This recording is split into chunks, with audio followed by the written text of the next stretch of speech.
Mag-February na nga bukas mga mi at itong ang Christmas tree namin is still alive and kicking pa din. Kaya naman ngayong araw, itong at liligpit ko na at pagpapahingayin ko na nga siya dahil tignan nyo naman at talaga namang pagod na pagod ng itsura niya. Ano ba naman, halos naubos na nga yung mga decoration nito dahil ngayong 2 Junakis ko ay panay pitas nga. Pati ngayong alaga namin pusa ay nakikikuha rin ng bola dito at gusto rin laruin kaya naman ayan at kukunti na nga lang itong liligpitin ko. Ewan ko kung ako lang pero kung gaano ko ka-excited na itayo to nung nakaraan ay Diyos ko, yun naman ang kinatamad ko kung paano ko nga siya ililigpit. Buti si Samag na talaga siyang tignan mga mi, talaga naman nanghihinayang akong tanggalin kasi nga magiging boring nga itong sala namin. But anyway, sulit naman na siguro yung ilang buwan na pagkakatayo niya dito kaya naman ito, titatago ko na nga para nga magamit ko ulit siya sa susunod na Pasko. Hanap na nga lang ako ng ibang pwedeng ilagay dito sa sala namin para nga mas maganda siya at kung meron nga kayo may sasuggest, pakilagay na lang sa comment section. Kayo ba mga mi, nailigpit nyo na rin ba yung mga ibang Christmas decoration niya dyan? Kasi kung hindi pa, Diyos ko, sign na to para iligpit na yan. But anyway, buti na nga lang at naitabi ko nga itong box nitong Christmas tree namin kaya naman ito't meron nga akong paglalagyan. Buti na nga lang din at hindi rin masyado malaki itong Christmas tree namin kaya naman hindi siya ganun kahirap ligpitin. Medyo makalat nga lang din siyang iligpit kasi nga meron siyang parang mga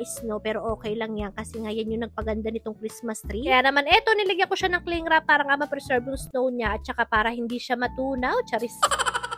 Mas okay din kasi para sa akin nalagyan nga muna ng cling wrap itong Christmas tree para nga hindi siya maging bulky at mas madali siyang ilagay sa box. Tapos syempre bukod doon ay maiiwasan din yung paglalagas ng mga dahon-dahon niya kapag meron niyang ganito. Buti na nga lang din na tagkasya nga rin itong cling wrap na to kasi nga akala ko ay hindi na siya aabot pa dito sa huling lalagyan ko. At eto nga at pagkatapos ko nga siyang lagyan lahat, nilagay ko na nga rin siya dito sa box niya at tingnan nyo naman at mas madali na nga siyang ilagay kasi nga hindi na siya ganun ka-bulky. Pero eto, nagpatulong na nga ako dito kay Kuya Janjan para nga mas malagyan ko ng maayos ng tape itong ang box niya. Tinanggal ko na nga rin yung mga Santa Claus na nakasabit niya dito sa pader namin kasi nga for sure ay ngalay na sila.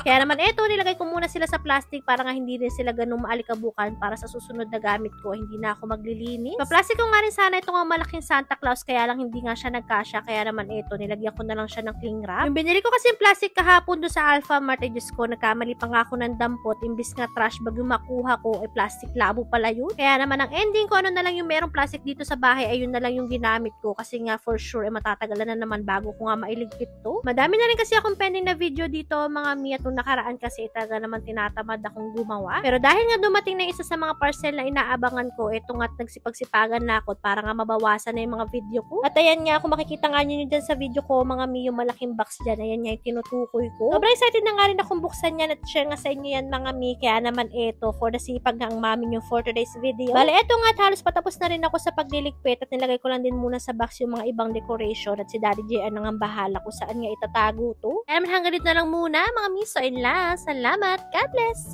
Daddy!